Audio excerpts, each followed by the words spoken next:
Creating a calculator for tree removal. Let's get right into it. So we'll start by creating a new calculator. And in this case, I'm not going to use the AI builder. I'm just going to build it from scratch because we're going to be using a new variable type, and I want to cover that.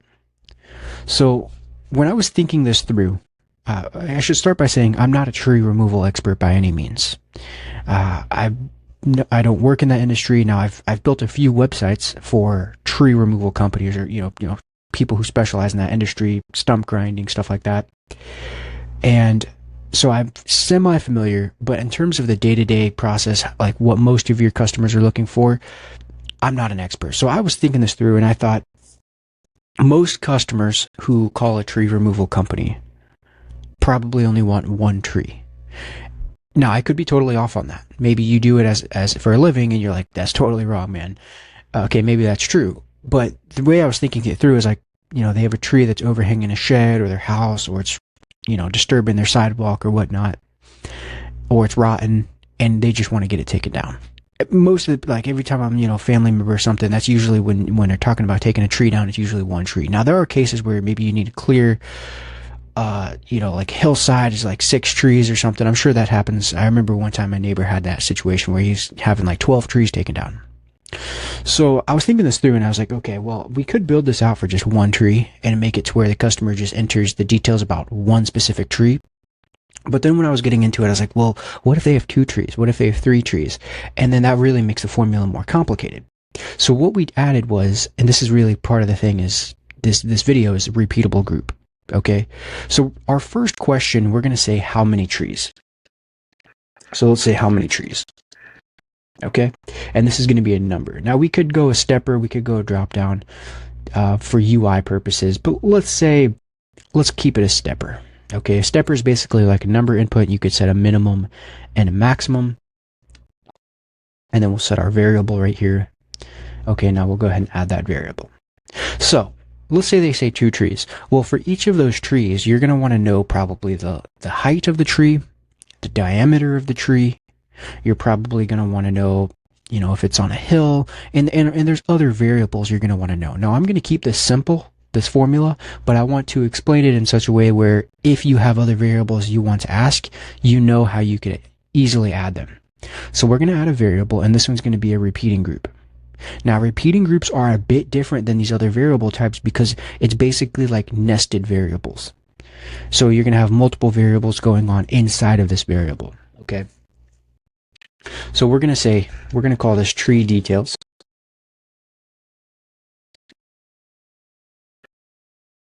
And we're going to add it. And now you can see it's a little bit different than the other groups. You can still close it off if you want to. But here, let me turn this to light mode because it looks like it hasn't been optimized for that yet. And now this count variable, we have to connect it to that first one, how many trees. This will tell it how many questions to show.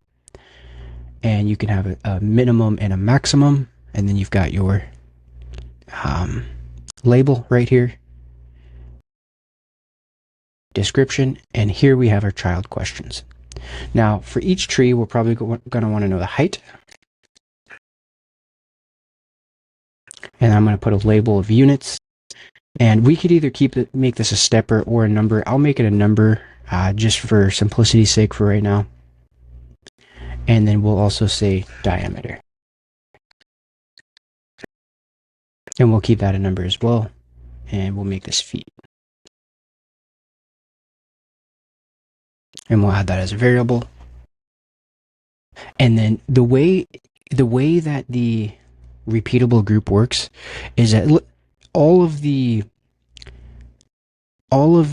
so let's say there's 3 trees, okay, and one tree, it comes out to 200, the other one comes out to 150, the other one also comes out to 150. What it's doing is it's going to sum those all up. So in that example, if you had 200 and 150 and 150, that would be an output of 500 because it's going to add them all up together. So that's how that formula would work. So, and this formula output, well, first of all, this is the formula within the repeatable group, okay?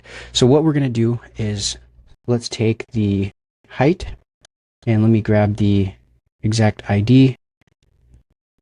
So we've got the height, and we're going to multiply this by, and really this is where you could charge a dollar amount per foot. So let's say you want to charge a base rate of, I don't know, $50. So let's start it off at $35 per foot.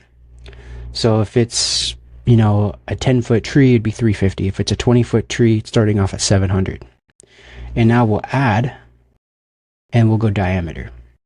So the diameter, of course, the thicker the tree, the more you're probably going to want to charge for it. So we'll start this off at maybe 75, and then we'll multiply this by the diameter. Okay. Now for formatting, you can either put a space between them, or you can just not put a space. It's up to you how you want to structure that. And now for the formula expression, what we're going to do is add the tree details, because what it's doing is it's going to sum this up. Now, if it's only one tree, then whatever the output is here, let's say it's, in this example, let's say it's, just for simple math's sake, I'll say it's 20-foot tree. So 20 times 35, 700. Okay, and now let's say it's 2 feet in diameter.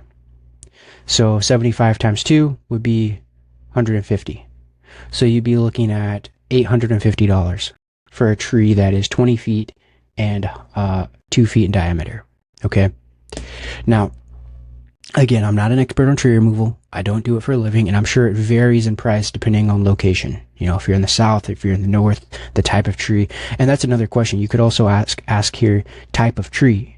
And, you know, have oak tree, birch tree, whatever. Have all your different types of trees listed in there. You could ask that as well. Again, I want to make it clear, I'm not an expert on tree removal, but I'm sure some trees, some wood is harder than others. You know, probably affects the way that, you know, the amount of time it takes to cut, the danger levels, and so on. So in this example, though, we'll just put tree details. And now let's go ahead and save it. And I'm going to actually save this tree removal testing 2.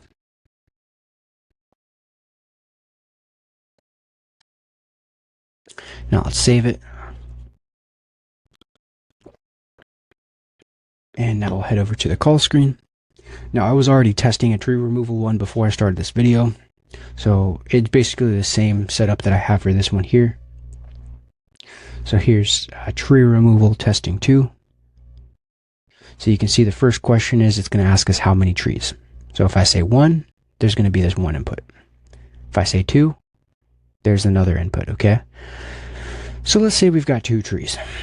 Let's say this one is 20 feet. And let's say it's 2 feet in diameter. And I'll put the same thing. I'll say this one's the same. Now, if I'm doing my math right in my head, this should be around 1,600. So let's go ahead and test. Okay, it was 1,700. And then 140 in taxes. So, okay, I guess that makes sense. The reason I was thinking was, I may have been 50 off there. Let's go ahead and check the formula, make sure everything looks right.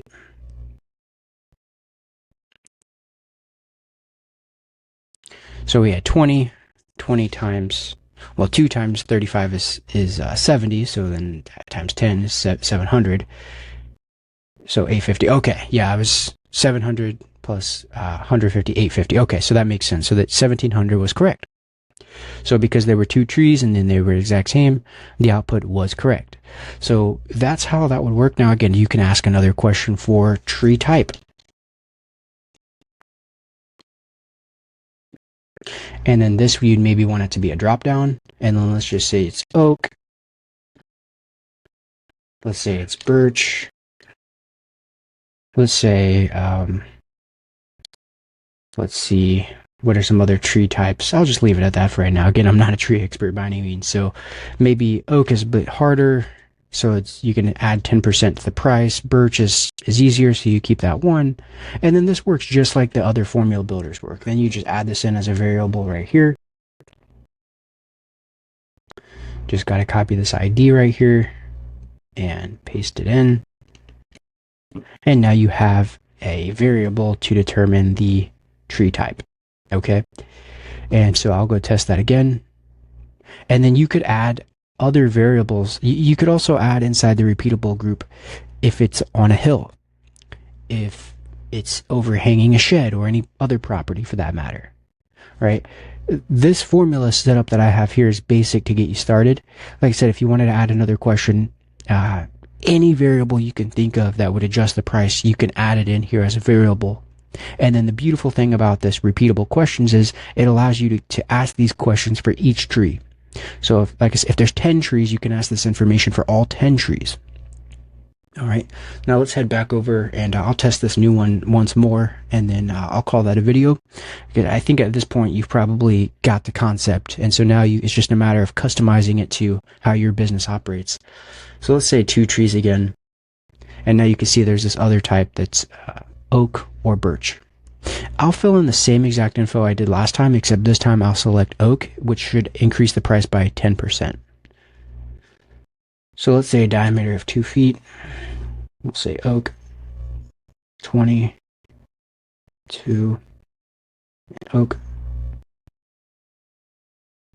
Okay. And yeah, that looks about right. I think last time it was, what, 1,700? Something like that. And because there was 10% for each, I think it would have actually increased by 20%. If I'm not mistaken right there. So that seems right. Now again, it's one of those things you'd want to dial it in, test it a few times to make sure it's dialed in and the pricing all seems correct. But I mean, if you're removing 2 trees that are, each 20 feet tall, and 2 feet in diameter is not huge, but I mean, this seems about right from the little bit of research that I was doing. I mean, this might be a little bit high depending on your area, but this seems about right, honestly. It may be even a little bit low. You may even charge quite a bit more than this. Of course, a lot of that depends on your area, but that's pretty much all I have for you guys in this one, setting up Autobidder for tree removal demo.